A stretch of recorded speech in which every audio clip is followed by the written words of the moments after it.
बिहार में आजकल पीके की बड़ी चर्चा है, प्रशांत किशोर की। एक नए तरह से राजनीति अब तक हम लोगों ने देखा, बीजेपी, जेडीयू, आरजेडी, कांग्रेस मोटे तौर पे ही, और छोटे छोटे बीच में वीआईपी पार्टी हो गई, फिर चिराग पासवान आ गए।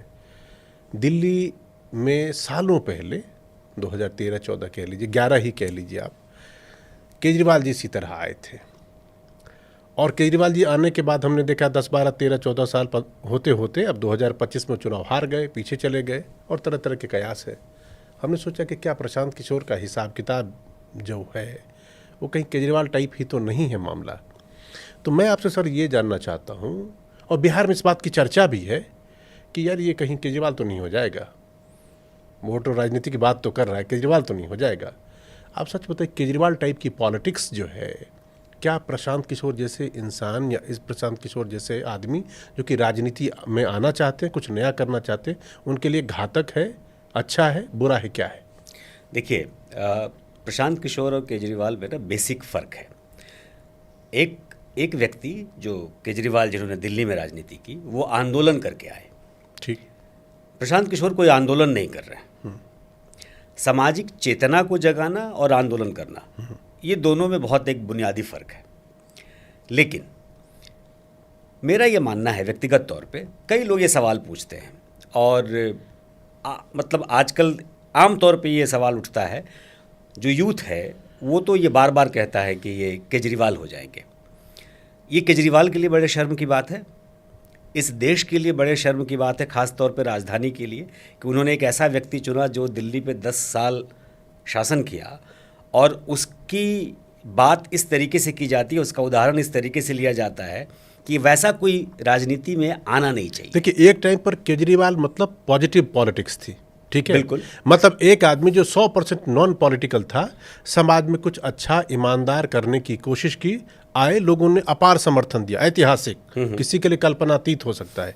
और फिर उसके बाद जिस तरह से उनकी लोकप्रियता घटी और फिर वो हार गए, इसीलिए ये कॉनोटेशन यूज होता है। बिल्कुल, मेरा ये मानना है, और मैं ये कहता हूँ, जैसे कई बार मेरे किसी लेख से या मेरी किसी बात से लोगों को ये लगता है कि शायद मैं प्रशांत को समर्थन देता हूँ। ठीक। तो लोग कहते हैं कि अरे आपने तो केजरीवाल को भी देखा है, और आप केजरीवाल के ख़िलाफ़ भी आपने खबरें चलाई और आपने सब कुछ एक्सपोज किया, फिर आप प्रशांत किशोर के साथ कैसे खड़े हो सकते हैं?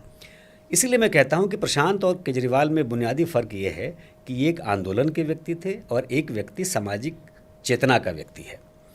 अगर हम पिछले 50 साल की राजनीति का इतिहास देखें बिहार का, तो मुझे एक राजनेता बताइए पिछले 50 साल में जो 2 साल तक या उससे लंबे समय तक बिहार के गांव-गांव घूमने के बाद ये तय किया हो कि हमको एक पार्टी बनानी चाहिए। ठीक है, मुझे कोई व्यक्ति याद नहीं आ रहा, हो सकता है कि अगर हो तो आप उस पर रिसर्च करिए। फिर क्या है कि इस डर से प्रशांत किशोर का साथ नहीं दिया जाना कि वो केजरीवाल हो जाएगा, ये भी भविष्य के लिए खराब है। मौके दिए जाने चाहिए भाई, नई सोच को, नई ऊर्जा को, नए लोग को मौके मिलने चाहिए। तीसरी बात, जो 35 सालों से बिहार की राजनीति चल रही है और जिस तरीके के लोग सत्ता में हैं, उससे भी क्या खराब होगा? तो जब खराब अपने मतलब उससे भी क्या खराब जब आप कहते हैं ना, तो इसका मतलब ये हुआ कि हम रॉक बॉटम को हिट कर चुके हैं। बिल्कुल कर चुके हैं, ये इसमें कहीं कन्फ्यूज़न थोड़ी है। आप देखिए कि बिहार आज की तारीख में सबसे पिछड़ा प्रदेश, बिहार आज की तारीख में पलायन में सबसे अग्रणी प्रदेश, बिहार आज की तारीख में अगर आप देखें तो अपराध में, ठीक है अपराध बाकी भी राज्यों में है, लेकिन हर किस्म के अपराध, बहुत सारे ऐसे अपराध, मिहिर अगर हम लोग अपने शुरुआती दिनों को याद करें तो बहुत सारे ऐसे अपराध थे कि बिहार में नहीं होते थे। और मैं ये बार बार कहता हूँ, जैसे हम लोग जब स्कूलों में या इवन कॉलेज में हम लोग दिल्ली विश्वविद्यालय आ गए, लेकिन उसके पहले तक अगर हमने 20 साल वहाँ अपने शुरुआती गुजारे होंगे, तो उसमें हमने इक्का दुक्का ये घटनाएं सुनी होंगी कि बिहार में बलात्कार हो गया। सामाजिक चेतना वहाँ इस तरीके से था, हत्याएं हो जाती थी, लेकिन सामाजिक स्तर पर एक चेतना थी कि निकृष्ट कर्म नहीं होते थे। अब देखिए वहाँ क्या हो रहा है। टेक्नोलॉजी का भी हाथ है, मीडिया का भी योगदान है और राजनीति का योगदान तो है ही।